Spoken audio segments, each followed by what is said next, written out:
Brought to you by Penguin.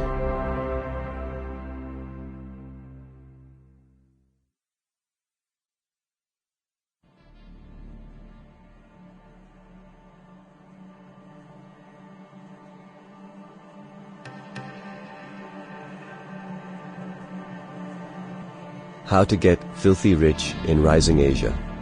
Written and read by me, Mohsin Hamid.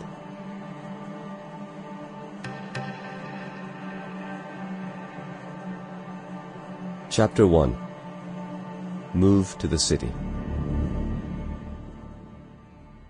Look, unless you're writing one, a self-help book is an oxymoron. You read a self-help book so someone who isn't yourself can help you. That someone being the author. This is true of the whole self-help genre.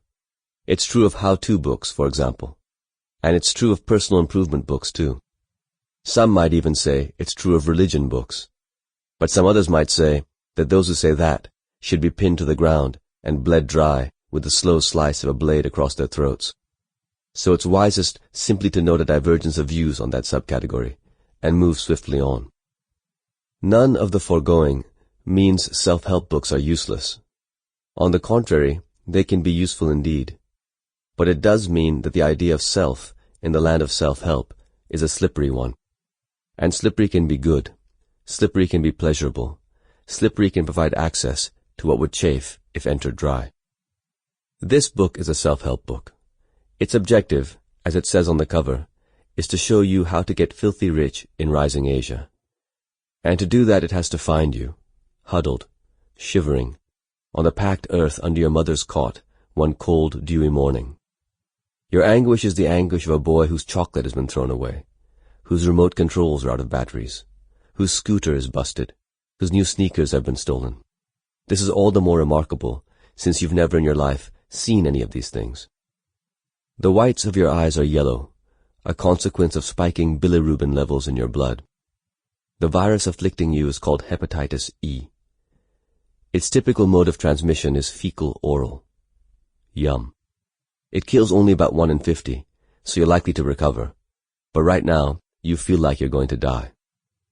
Your mother has encountered this condition many times, or conditions like it anyway. So maybe she doesn't think you're going to die. Then again, maybe she does. Maybe she fears it.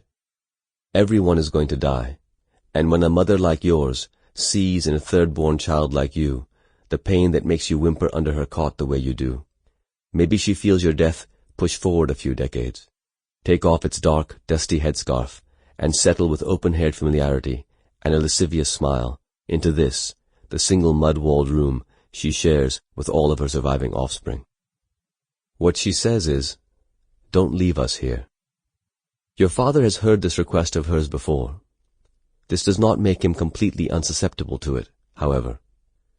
He is a man of voracious sexual appetite, and he often thinks while he is away of your mother's heavy breasts and solid, ample thighs, and he still longs to thrust himself inside her nightly rather than on just 3 or 4 visits per year.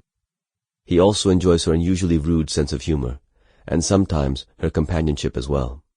And although he is not given to displays of affection towards their young, he would like to watch you and your siblings grow. His own father derived considerable pleasure from the daily progress of crops in the fields, and in this, at least insofar as it is analogous to the development of children, the two men are similar. He says, "I can't afford to bring you to the city. We could stay with you in the quarters. I share my room with the driver. He's a masturbating, chain-smoking, flatulent sister-fucker. There are no families in the quarters." "You earn 10,000 now. You're not a poor man." "In the city, 10,000 makes you a poor man."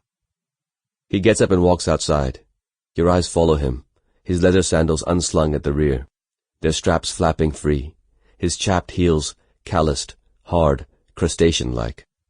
He steps through the doorway into the open-air courtyard, located at the center of your extended family's compound.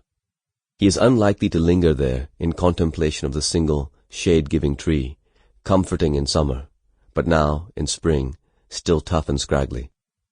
Possibly he exits the compound and makes his way to the ridge behind which he prefers to defecate, squatting low and squeezing forcefully to expel the... Sample complete. Ready to continue?